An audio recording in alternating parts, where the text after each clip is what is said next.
നമ്മുടെ കപ്പൽ U എയിലുള്ള Jebel Ali തുറമുഖത്തേക്ക് എത്തിച്ചേർന്നുകൊണ്ടിരിക്കുകയാണ്. 4 മാസത്തിന് ശേഷം കമ്പനി എൻ്റെ സൈൻ ഓഫ് പ്ലാൻ ചെയ്തിരിക്കുന്നത് ഇവിടെയാണ്. അങ്ങനെ കപ്പൽ സുരക്ഷിതമായിട്ട് കരയ്ക്കടുത്തു. എൻ്റെ പകരക്കാരനായ ക്യാപ്റ്റൻ സാറ് കപ്പലിൽ കയറി വന്നിട്ടുണ്ട്. ഇപ്പം കപ്പലിൻ്റെ ഉത്തരവാദിത്തങ്ങളെല്ലാം അദ്ദേഹത്തെ ഏൽപ്പിച്ചു. സാമ്രാജ്യത്തിൻ്റെ താക്കോലും ബാധ്യതകളുടെ ലിസ്റ്റും കൈമാറി.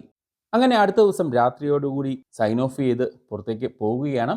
അപ്പോൾ എല്ലാവർക്കും യാത്ര പറഞ്ഞ് നമുക്ക് വേണ്ടി വന്ന ഷട്ടിൽ ബസ്സിൽ കയറി തുറമുഖത്തിൻ്റെ ഉള്ളിലുള്ള സെക്യൂരിറ്റി ഗേറ്റും കടന്ന് ഇമിഗ്രേഷൻ നടപടിക്രമങ്ങളെല്ലാം പൂർത്തിയാക്കി എയർപോർട്ട് ലക്ഷ്യമാക്കി പൊയ്ക്കൊണ്ടിരിക്കുകയാണ്.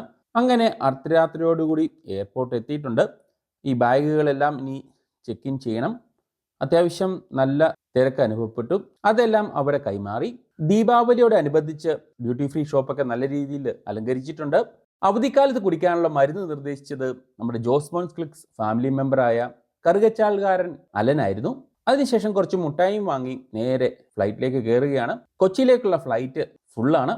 വിമാനം പറന്ന് ഉയർന്ന ഉടനെ തന്നെ മലയാളത്തിലൊക്കെ ഉള്ള മെനു കൊണ്ടുവന്ന് തന്നിട്ടുണ്ട്. അപ്പം അതൊക്കെ വായിച്ചൊന്ന് ഉറങ്ങി എഴുന്നേറ്റപ്പോഴത്തേക്കും ബ്രേക്ക്ഫാസ്റ്റ് കൊണ്ടുവന്നു.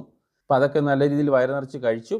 അപ്പോൾ ദീപാവലി ആയതുകൊണ്ട് തന്നെ അവരുടെ സ്പെഷ്യൽ ഒരു ഗിഫ്റ്റായിട്ട് ഒരു ബോക്സ് തന്നു. അതിലൊരു ലഡുവാണ്. അപ്പം അതും കഴിച്ച് ഒരു 4 മണിക്കൂർ ഉറക്കത്തിന് ശേഷം ദൈവത്തിൻ്റെ സ്വന്തം നാട്ടിലേക്ക് എത്തിച്ചേർന്നുകൊണ്ടിരിക്കുകയാണ്. അപ്പം അങ്ങനെ രാവിലെ കൊച്ചി എത്തി. ഇപ്പോൾ എയർപോർട്ടിൽ നിന്ന് ഇറങ്ങി ലഗേജും ഒക്കെ കളക്ട് ചെയ്ത് പുറത്തെത്തിയപ്പോൾ കെട്ടിയോള് നമ്മുടെ നാനോ ഒക്കെ ഓടിച്ച് എന്നെ പിക്ക് ചെയ്യാൻ വന്നിട്ടുണ്ടായിരുന്നു.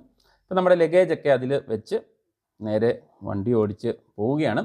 പോകുന്ന വഴിക്ക് മുടിയൊക്കെ ഒന്ന് വെട്ടി അങ്ങനെ വീട്ടിലെത്തി ആനിക്കുട്ടിയെയും ചാക്കോച്ചനെയൊക്കെ ഒന്ന് എടുത്തു പൊക്കി.